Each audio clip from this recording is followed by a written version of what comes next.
Syaratnya apa saja, jangan sampai kita nanti seperti yang sebelumnya ya, kita punya pesawat tempur canggih gagah gitu ya, tapi nggak bisa nembak kan gitu.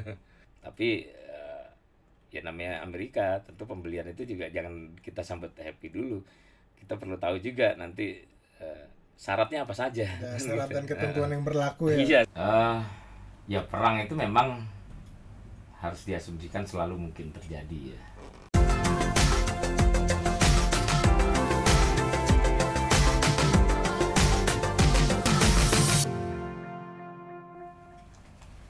Tribuners, kembali dalam Tribun Corner kali ini bersama saya Malvin. Kesempatan kali ini kita akan berbincang bersama pengamat militer dari Institute for Security and Strategic Studies atau ISES, Bang Khairul Fahmi. Selamat sore Bang, sehat Bang? Selamat sore, sehat. Dengan Bang Fahmi, kita kali ini akan mengulas soal urgensi keputusan Menteri Pertahanan Prabowo Subianto membeli 42 unit jet tempur Rafale dari Prancis. Pembelian pesawat buatan Dassault Aviation ini ditaksir harganya mencapai ratusan triliun. Ini merupakan satu dari 5 kerjasama di bidang pertahanan yang disepakati setelah pertemuan Prabowo dengan Menhan Prancis Florence Parly di Jakarta. Benarkah pesawat ini merupakan strategi pemerintah Indonesia untuk menghalau agresivitas Tiongkok yang semakin menjadi di Laut Natuna, atau sekadar hanya bagian dari modernisasi pesawat tempur TNI Angkatan Udara yang sudah semakin menua? Tanpa panjang lebar, kita akan membahas dan mengulas habis tentang pembelian pesawat tempur ini dengan Bang Fahmi.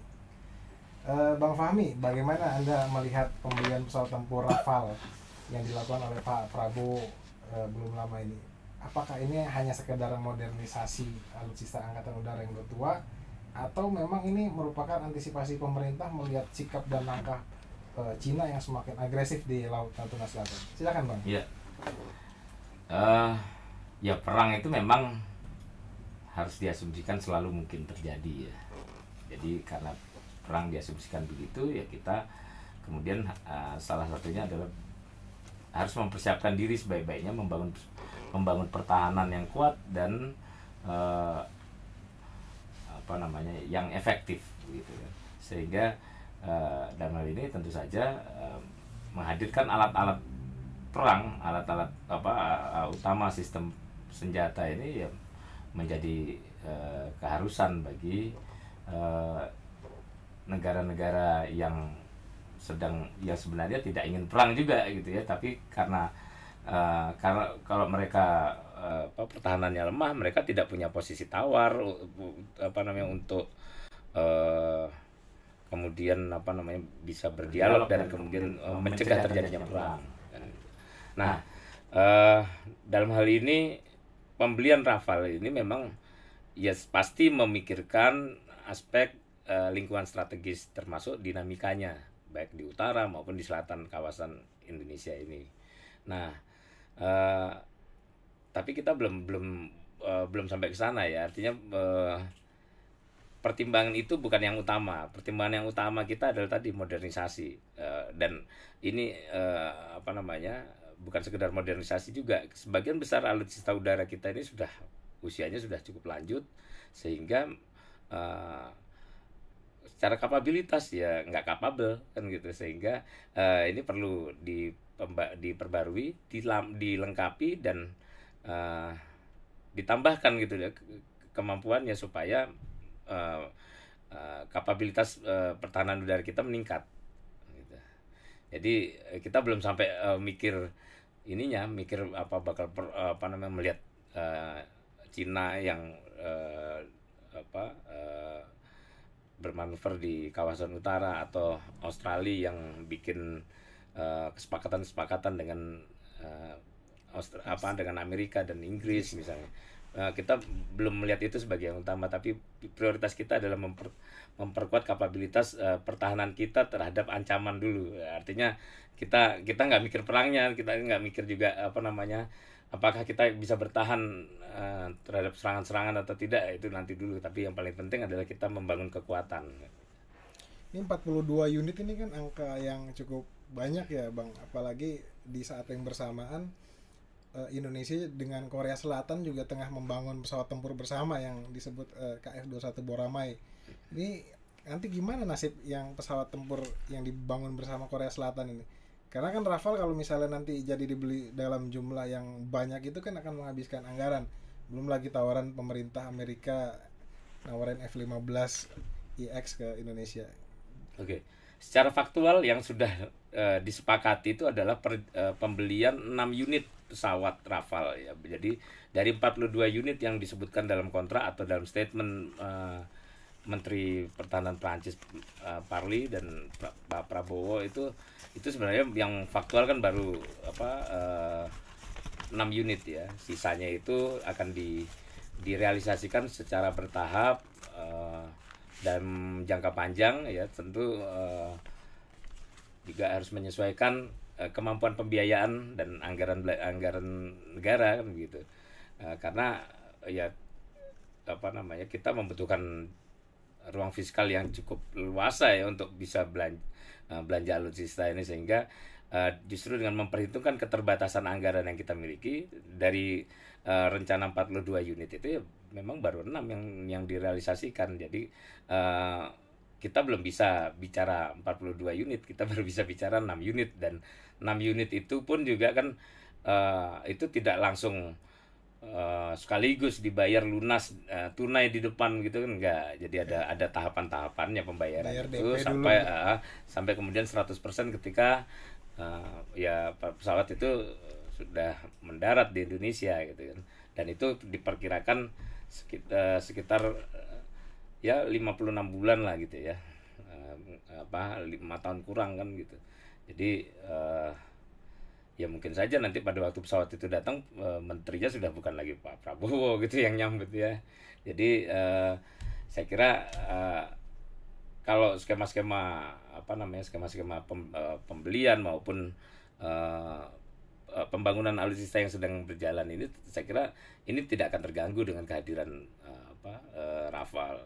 Bahkan setelah ini kan kita juga mungkin dalam waktu dekat juga akan melihat kesepakatan pembelian F-15IX, sehingga ya saya kira Kementerian Keuangan, Bappenas dan Kementerian Pertahanan saya kira juga sudah memperhitungkan lah ya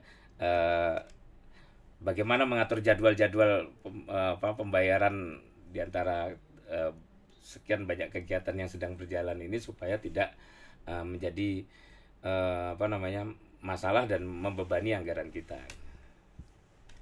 Banyak media, terutama media asing di Malaysia, yang mengatakan pembelian Rafale, F-15, Scorpion, terus belum lagi nanti akan kehadiran Boramai, pesawat tempur buatan bersama Indonesia dan Korea Selatan, itu akan mengubah keseimbangan kekuatan di ASEAN.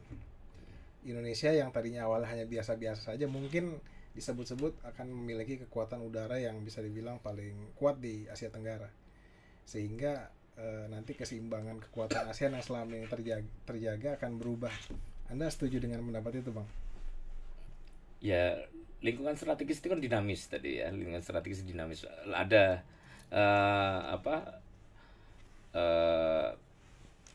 aksi di salah satu negara gitu, salah satu kawasan, pasti akan diikuti oleh respon dan reaksi dari sekelilingnya gitu ya.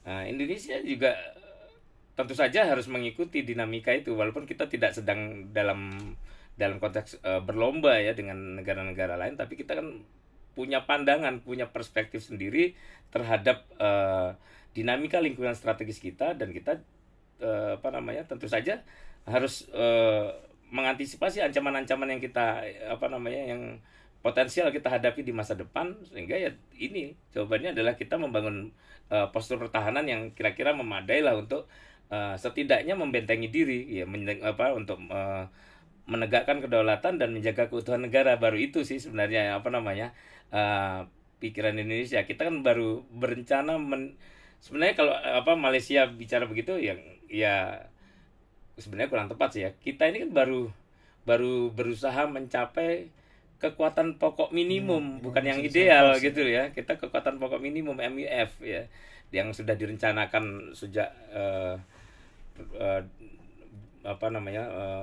periode yang kemarin, tapi sempat di masa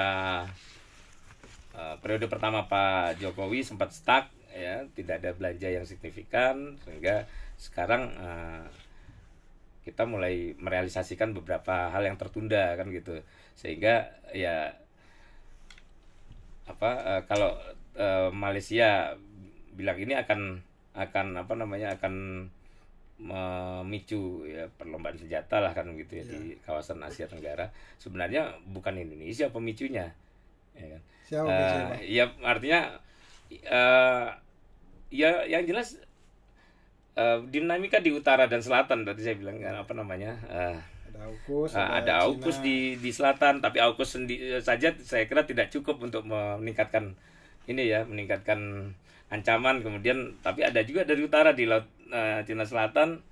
Nah, itu masalah juga, sehingga ya mau nggak mau negara-negara yang beririsan dengan dua hal ini tadi, ya saya kira pasti akan menyesuaikan menyesuaikan peta ancamannya, ya peta lingkungan strategisnya gitu kan. Kemudian memetakan ulang juga rencana-rencana kebutuhan mereka terkait dengan apa namanya, postur pertahanan tadi, sehingga dampaknya ya tentu saja menyiapkan anggaran yang apa namanya, yang proporsional dan belanja kan gitu. Jadi kalau Malaysia bilang seperti itu, bukan Indonesia pemicunya. Indonesia justru merespon aja ini sebenarnya. Nah, satu lagi nih, Pak, ini yang menarik ini kan hanya hitungan jam setelah Pak Prabowo dan Menhan Prancis menandatangani kontrak pembelian 6 Rafale kan, tiba-tiba Washington memberikan izin pembelian 36 pesawat F-15. Ini kira-kira motifnya Amerika apa ini? Kok tiba-tiba dia memberikan izin? Apa jangan-jangan pengen ngejegal Prancis, sama ketika Prancis kehilangan kontrak pembelian pembelian kapal selam dengan Australia, atau memang Amerika ingin memasukkan Indonesia sebagai bagian dari sekutunya untuk menghadapi Cina? Enggak, ini sebenarnya belanja yang sudah direncanakan juga ya. Pada waktu sejak Pak Prabowo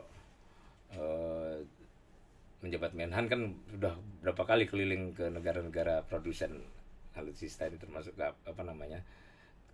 ke Eropa, ke Amerika, dan ya, ke Jepang bahkan juga kan gitu. Jadi dalam kunjungan-kunjungan itu sudah ada pembicaraan sebelumnya.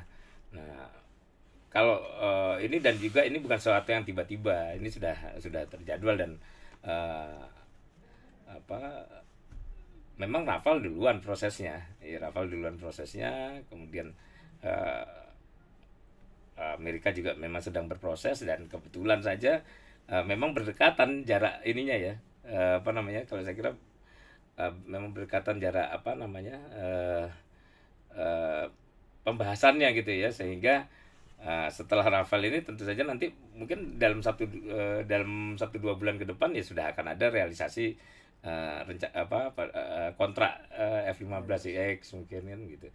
Hingga, dan itu bukan pembicaraan yang singkat, ini pembicaraan yang memang panjang gitu. Dan ya sejauh yang saya ketahui pembicaraannya memang ya serius ya baik dengan Prancis maupun dengan Amerika sebelumnya ya, sehingga kalau dikatakan apakah ini untuk menjegal Prancis, ya saya kira enggak. Mereka pasti tahu juga bahwa Pak Prabowo juga berkomunikasi dengan Amerika juga tahu kalau Pak Prabowo juga berkomunikasi dengan Prancis gitu kan. Nah, saya kira jadi kalau dikatakan bahwa ini saling aksi jegal menjegal gitu, enggak lah. Tapi kalau soal F-15 ini kan kayak kita tahu kan nggak semua negara punya atau diizinkan sama Amerika ya. Kalau kita lihat di listnya aja, penggunanya itu hanya beberapa negara, kayak sebut saja Israel, Arab Saudi, Korea Selatan, Jepang. Nah, ketika Indonesia sudah memiliki F-15 atau diizinkan membeli F-15, apakah secara de facto ini Indonesia sudah menjadi bagian dari sekutu Amerika Serikat? Enggak, kita kan enggak pernah, kita tetap masih ya menganut politik luar negeri yang bebas dan aktif kan gitu. Jadi kita tidak membangun aliansi ya dengan Amerika. Kita bahwa kita bermitra ya, kita bersahabat dengan Amerika, iya. Kita juga punya apa namanya, bukan baru pertama kali belanja alutsista dari Amerika, ya kan. Sama dengan Prancis juga, kita bukan baru pertama kali ini Rafale ini kita punya kerjasama dengan Prancis. Tapi apa namanya, bahwa Amerika menganggap Indonesia adalah mitra strategis di kawasan ini, iya. Ya dari istilahnya ya, daripada eh, apa kemudian Indonesia makin condong ke salah satu Cina lah ke katakan. Cina begitu ya, itu kan mending ya, artinya persahabatannya dijalin. Salah satu bentuk ini ya, komitmen persahabatan itu adalah dengan apa, dengan memberikan izin pembelian F-15EX ini. Tapi ya namanya Amerika, tentu pembelian itu juga jangan kita sambut happy dulu. Kita perlu tahu juga nanti syaratnya apa saja. Ada Kan syarat gitu. dan ketentuan yang berlaku ya. Iya, syaratnya apa saja. Jangan sampai kita nanti seperti yang sebelumnya ya, kita punya pesawat tempur canggih, gagah gitu ya, tapi nggak bisa nembak kan gitu. Atau nggak siap tempur gitu ya, cuman siap terbang tapi nggak siap tempur. Gitu. Tadi Anda juga sudah menyinggung soal politik Indonesia yang bebas aktif. Itu masih relevan nggak sampai sekarang? Ketika misalnya di kawasan kita ini, di ASEAN ini, hari ini berhadap-hadapan dua kekuatan besar, Amerika Serikat dan Cina. Kalau Indonesia katakanlah netral-netral saja gitu, apa nanti tidak berbahaya kalau ketika kedua negara ini terlibat perang terbuka atau pecah konflik? Karena biasanya yang netral-netral aja kalau ketika perang itu akan jadi musuh bersama gitu.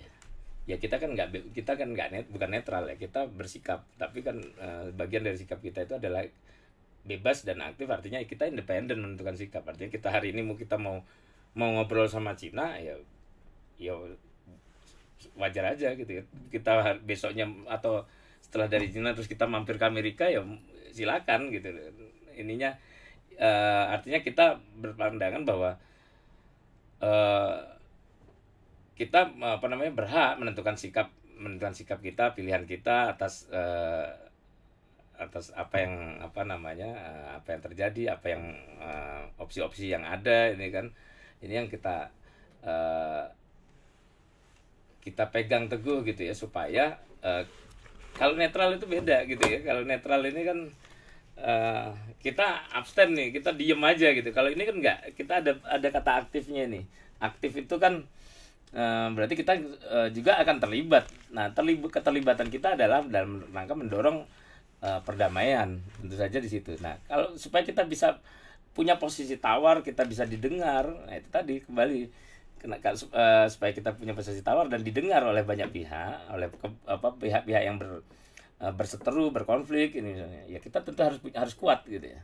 Kita kalau nggak kuat nggak mungkin bisa maksa orang duduk bareng kan gitu. Ya seperti sekarang yang dilakukan Prancis, berkomunikasi dengan Amerika dan Rusia untuk bisa mereka memfasilitasi Rusia dan Amerika duduk bareng bahas Ukraina kan gitu. Nah, itu yang yang juga nanti kalau dalam konteks bebas dan aktif itu akan pasti dilakukan Indonesia, dan itu contoh-contoh yang kita lakukan di masa lalu kan sudah banyak. Nah, belakangan kita karena pertahanan kita yang melemah ya, cenderung melemah setelah reformasi, kita punya banyak prioritas lain selain sebelum memikirkan postur pertahanan ini, sehingga ya kita juga memang kurang bunyi di kawasan di Asia Pasifik ini, memang relatif kurang bunyi. Nah, kita berharap dengan mulai ditatanya kembali ya, dibangun kembali kapabilitas pertahanan kita ini, kita juga nanti punya kemampuan untuk lebih memainkan peran yang lebih besar di kawasan Asia Pasifik ini. Nah, tadi nyinggung soal Ukraina. Kalau seandainya Ukraina, kita geser lo sedikit ke Eropa nih, kalau seandainya Ukraina dan Rusia pecah perang dalam waktu dekat, ini kira-kira akan dimanfaatkan oleh Cina nggak untuk semakin berulah di laut Natuna atau laut Cina Selatan gitu? Karena kan Amerika Serikat sebagai polisi dalam tanda petik ini akan fokus ke sana itu perhatiannya, Bang. Ya belum lah. Perang itu juga mahal ya. Jadi mereka juga sebenarnya selalu akan mencari cara untuk menghindari terjadinya perang, karena bagaimanapun perang itu akan uh, lebih banyak ruginya daripada untungnya gitu ya, karena ya menguras tenaga, memakan korban gitu ya, infrastruktur rusak, sehingga ya yang dilakukan sekarang ini kalau saya lihat sih masih dalam kapasitas ini ya, dalam konteks ya saling ini aja, saling provokasi gitu ya, saling provokasi. Sama yang terjadi di kawasan utara ini juga, di Laut Cina Selatan ini juga masih bentuk-bentuk provokasi aja, dan itu hanya saya kira belum akan sampai kemudian terjadi konflik terbuka gitu ya. Dan kalau terkait kita sendiri kan juga bukan claim state sebenarnya di di kawasan perairan Laut Cina Selatan ini kan, sehingga ya yang paling penting itu sekarang kita ngamanin pagernya dulu lah gitu. Bang, sambil minum bang. Oke.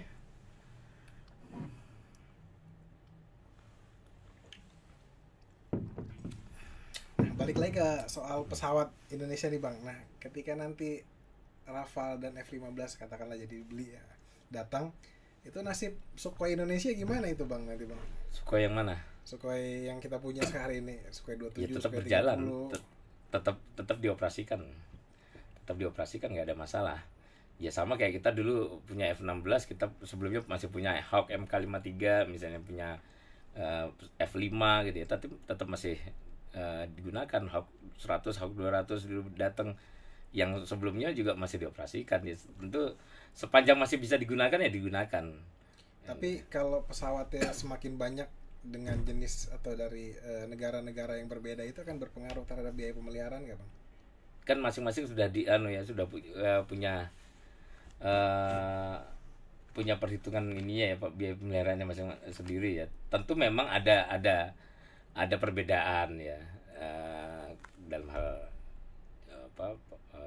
biaya pemeliharaan ya. Tentu pelihara 10 dan dengan jenis perawatan yang sama kan tentu berbeda ininya ya, nilainya dengan cuman punya 5 tapi harus dipelihara di bengkel yang berbeda, dengan kru yang berbeda, dengan alat yang berbeda gitu kan.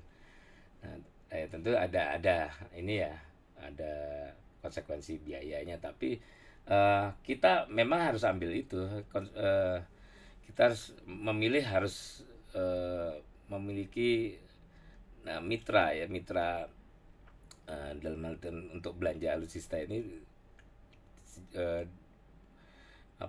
yang berbeda-beda gitu ya, karena kita ini masih punya ketergantungan terhadap impor alutsista. Kita belum punya kemandirian. Kita belum bisa bang ya bikin pesawat sendiri. Nah gitu. Ya makanya kita belum mandiri ya kan, belum mandiri. Industri pertahanan dalam negeri kita masih butuh berkembang. Nah untuk itu kita pun butuh pengetahuan yang lebih banyak, lebih juga masih butuh transfer teknologi dari beragam negara produsen alutsista ini gitu kan. Sehingga kalau kita mengandalkan Amerika saja atau Rusia saja, kerugian kita adalah kita tidak mendapat transfer teknologi dari negara-negara produsen yang lain gitu kan. Sehingga kita memang perlu perlu memperkaya. Makanya sekarang ini kan pada saat yang hampir bersamaan kita belanja kapal dari Inggris, dari Itali, terus kemudian ini pesawat kita ambil dari Perancis dan Amerika sekaligus. Kemudian nanti juga ada ada pesawat yang sedang dibangun juga bersama Korea, ada nanti juga belanja dari Jepang gitu kan. Terima kasih sudah nonton. Jangan lupa like, subscribe, dan share ya.